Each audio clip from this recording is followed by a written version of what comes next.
Marc Bergevin's trade deadline acquisitions are producing immediate results, but how long will that last? Also, how many tears did you shed during PK Subban's Montreal homecoming? This is Hockey Inside Out.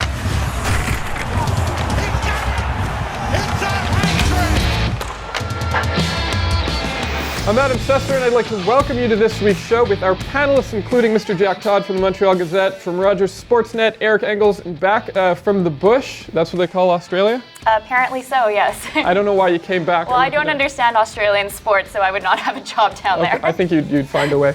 CBC Daybreak's Jessica Rusnak is here. Let's take a look at today's topics. Number 1. How long will Marc Bergevin's successful trade deadlines moves continue to be successful? Number 2.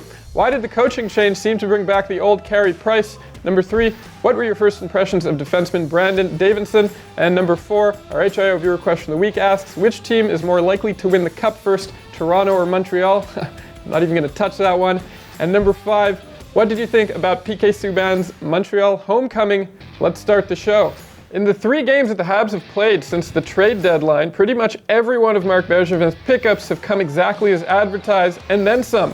Making hits, winning faceoffs, even scoring points, these players have made clear impacts on the ice. Is that surprising to you? And how long do you think that these new Habs will continue to make Marc Bergevin look good? Well, it's not surprising to me, but it was definitely surprising to a lot of people who were clamoring for some scoring help to come to the Canadiens, and 3 guys with size and grit came over. And there's one common theme in Marc Bergevin's time in his tenure as Canadiens GM. It's that he seems to get guys who they didn't get the best out of them in the places where they were before, and then they come over here and everybody's surprised about the fact that they're players. And the guy who really stands out is Andreas Martinson, who had 3 goals with Colorado. Although he was a guy who had 146 hits before he came to the Canadiens, so he was bringing that element. If I were Claude Julien, I'd sit Mike McCarron down in a room with Andreas Martinson and say, watch everything this guy does on and off the ice, and this is the player you can become for us with a little bit more scoring upside. But, these guys, Bergevin said they didn't sacrifice speed to add size and grit, and he was right. These guys can skate, and it's making a big difference for the Canadiens. This kind of reminds me of 2014 when he made a bunch of trades for players that people didn't know. Remember when he traded Rafael Diaz for Dale Weiss, and everyone was like, who is this guy? And everyone ended up falling in love with him. Same thing, they got Mike Weaver, and down the stretch, they were reliable guys. They weren't necessarily household names around the NHL, but they did fit in well with the team. I also think, too, that it's good to have some fresh guys in the room that weren't part of that rough patch that they went through that ended up into the coaching change. And right now, I think it's just a little bit of the adrenaline of this new team coming together, being gelled and having a different vibe in the locker room. Yeah, and these guys here, they have a role, and the role is to be big and hit. And when you're on a bad team, what is there for role players to do, really? Now they have something to do. Get us into the playoffs and be hard-ass once you get there, and they will be, I think. Okay, since the coaching change, Carey Price is on a 5-game winning streak. He's allowed 5 goals during that game. Needless to say, the Habs are doing well. Why do you think the coaching change has seemed to bring back the old Carey Price? I don't think there's any. It's purely coincidental. Obviously, he is the beneficiary of the fact that Julien has made some significant defensive changes in terms of the way they track the puck in their own zone, the way they get it out of the zone, the way they lock down the middle of the ice. He's definitely benefiting from that. But Carey Price said it himself going into the bye week. He was mentally exhausted. The focus wasn't there, and he really just needed to get away from hockey. And it's not that surprising. He had 70 games off last season. He fast-tracked his workouts in the summer so that he could be ready for a World Cup that the first preliminary game was played at Game 7 speed. Going through that entire tournament, making it through the end, coming to Canadiens camp, and December and January being the most condensed months of the schedule, he was just looking ahead at the schedule and saying, I can't wait for that bye week. It came. He's a father for the first time. I'm sure that's a factor. But man, he looks completely refreshed, and the confidence building process has gone game to game with him, and now he's just right back where you expected him to be all along. Well, he was asked this question after the game in Vancouver, and he said it's really the product of the way that they're playing defensively. They're allowing fewer shots, and that everyone, I think, is playing with a little bit more confidence. And even Max Pacioretty said it kind of starts with Carey Price. When he's playing and he's confident in his game, it trickles down to the rest of the team. I think with the goaltender, especially a superstar goaltender like Carey Price has been, when he does go through a tough time, it's a little bit more focused on. It's maybe hyped up a little bit more than that. But as you were mentioning, Eric, he's just had such a crazy workload with the new bye week being introduced this year too. So having that condensed schedule, that he just need a little bit of a break, and he's now kind of finding himself once again. Yeah, I'd like to credit Claude because I like him, but but no, I think it was the fatigue factor, and it really started after the bye week, not after Claude took over. But I think he's in a better mood too. I think everybody is. I don't know how this resonates with everybody at the table here, but you look at the Canadiens, the way they're built. They're largely between the ages of 27 and 31. They're veterans. They've been in the league for a long time, and I know the fans don't want to hear that these guys have to pace themselves over an 82-game season, especially over a condensed schedule. But I don't think it's coincidental that during their roughest patch of the season, it was right in the middle where it's hard to just get motivated knowing what's ahead. I've always said the dollars in your bank account don't lift the fatigue in your legs. You don't go out and say, oh, I'm making $5 million a year for this. I feel wonderful. You still hurt. You're still tired. The schedule's crazy. Price had the trip to the All-Star game and back. And, they wear down. Every time you say that, 23 fans will email you saying, oh, if I was making $6 million, I'd never be tired. Mentally, it's but really if you tough. even talk to the reporters that follow the team on a daily basis, that travel with them, they're saying, we're completely exhausted, and I can't understand what it's like for the players who have to actually go out there and play and be physical, and just how much you need to But in fairness, most of them look like me and not like you, Jess. So maybe a few more beers on the road kind of slows them down, that's why. Eric, do you think the age factor of this team could bring more fatigue in the playoffs, or do you think their depth and skill could make up for that if they go deep? No, honestly, I brought up the age factor really to say that these guys know what's ahead. They look ahead. They know that they're a team that's worthy of being in the playoffs, and they're not going to give it what you want to see in game 41 of the season when they know there's 41 games ahead. And anybody who watches the NHL playoffs, there's no other sport where there is such a dramatic change in the style of game between regular season and the playoffs. It's flat out war, and having covered the Canadiens for the last 10 years, I could tell you that it's not cliche to say after one game in the playoffs, everybody's hurting. I mean, they really are. You walk around the room, there's ice bags everywhere, and it's just, you watch the games, you could tell there's a pain factor that these guys are going to suffer through. So when they get to game 41, I'm sorry, you're not going to see that full machinery that you expect to see. In the years when the Canadiens had their annual parade along St. Catherine Street here, you'd always go out, it's late May or June in those days, and everybody's tanned, everybody looks healthy. The sickest looking bunch you could find were the players. They were all pale. They hadn't seen the sun since the previous August or whatever. They were beat up all over. I remember seeing Larry Robinson once. You could count like 15 whacks just on his face and neck, and you couldn't see his torso or legs, So yeah, it's really, really a hard grind, and they're headed for it. We know that now. So. Okay. Tuesday night in Vancouver was Brandon Davidson's first game in a Habs uniform. What did you think of his play? He played just under 15 minutes. He had 2 shots on net. He finished -1 on a goal that really he had his man covered on, and Alex Galchenyuk and Jeff Petrie got crossed up on the assignment. But Brandon Davidson came exactly as advertised. He's not particularly physical for a guy who's 6'2", but he moves the puck efficiently. And to see him engaged in the offensive zone, as we saw most of the Canadiens defensemen on against the Vancouver Canucks, which are unfortunately not a very good team for people in Vancouver.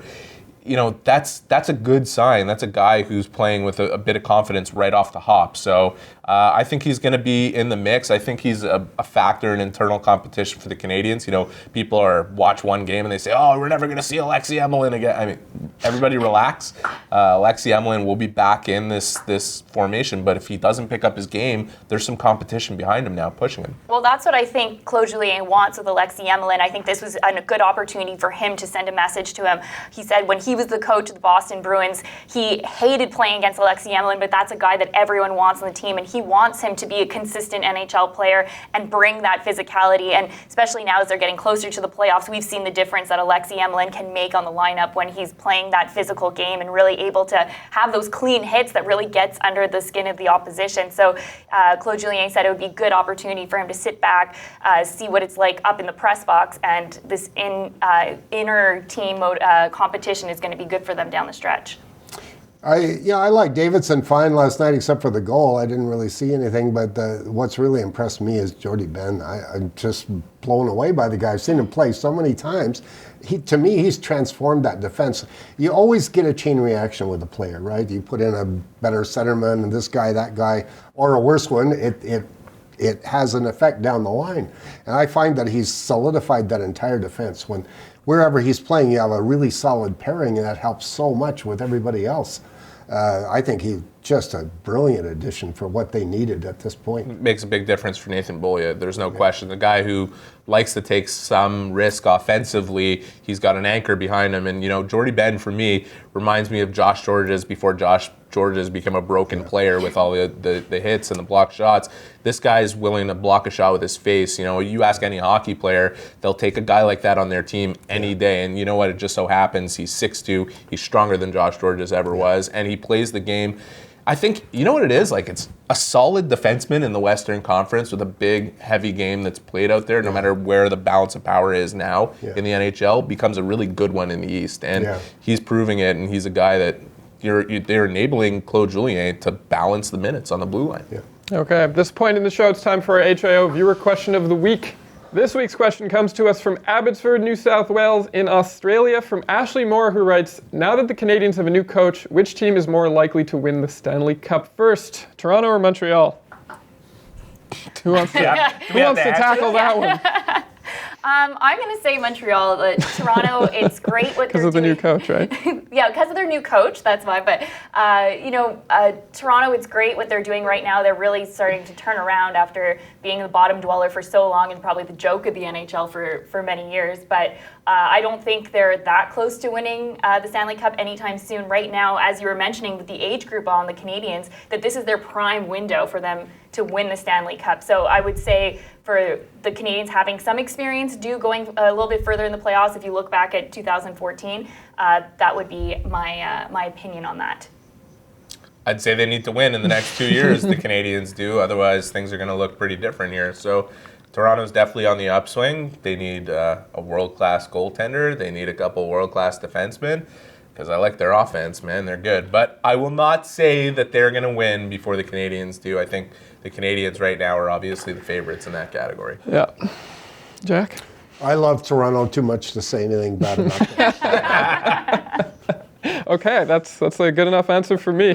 Last Thursday night, Marc P.K. Subban's returned to the Bell Center for the very first time since he was traded. He was booed every time he touched the puck, but of course as a sign of respect from the deranged fans in Montreal. And they played a nice, heartfelt video tribute for him on the screen on the Bell Center before the game. What were your thoughts on PK's return to Montreal? I thought it was really classy from the organization. I was a little surprised by the players who didn't really pay their respects to PK so much. They were obviously had the excuse to fall back on, that they were going to focus on the game at hand and not get wrapped up in all the emotion of that event. But, the game worked out perfectly for the Canadiens. They paid tribute to Subban, and then they won the game 2-1 with 8 seconds left. So, that couldn't have worked out better for Montreal. I'll tell you one thing. For PK himself, and knowing PK, I think all the emotion that he had suppressed from the trade, and after sitting down with him right after the trade for an hour, and none of that really coming to the surface in our interview.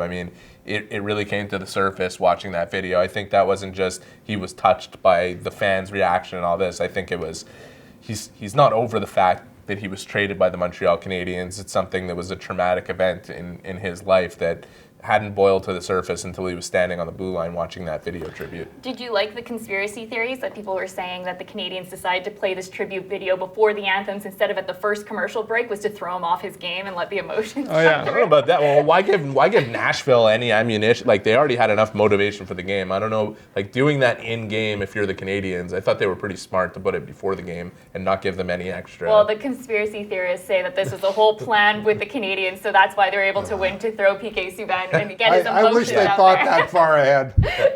It was really nice. It was good what they did. You know, the Canadiens are a classy organization. I didn't expect anything else. The players not really showing him that support. I think they were just tired of it. It was PK Palooza all week with him getting the award and all the media that was in, and I'm pretty sure they've probably... You could do a drinking game for the amount of questions these players got with PK Subban, so they had enough. They were ready to close the chapter and move on from it. I think they've had enough. I think that's part of the reason he's no longer here is because they've had enough. We've had a series of things here, like none of them being at the hospital opening, none of them being at his Just for Laughs gala, no sticks hitting the ice. If that had been Carey Price or Max Pacioretty coming back, they would have applauded. I'm convinced of that. The King Clancy vote. Yeah. The King Clancy vote, the captain's vote, even. I don't pretend to know really what the issue was. I think it'll be 10 years before we really know. But I think he can be sucks all the air out of the room kind of guy. A wonderful player, incredible energy. But I could see how you get tired of him as a teammate. And on that theme, by the way, that's one thing. Like, you know, as media, when you're walking into the room and your options are Andrei Markov, Sven Andrighetto, or PK Subban, I know who I'm going to. I mean, the guy is a great quote no matter what, and I think it was the same thing with Gary Carter here. Yeah, you know, part of that. A lot of Carter's it's not their teammates fault, resented that also. You know, you always went to Carter because he was called lights. He lit up. He gave you all kinds of quote, but you know, you have a quiet guy like Dawson sitting over in the corner, kind of like, yeah, right, you know. Okay, that is our show for this week. We want to thank you all for tuning in.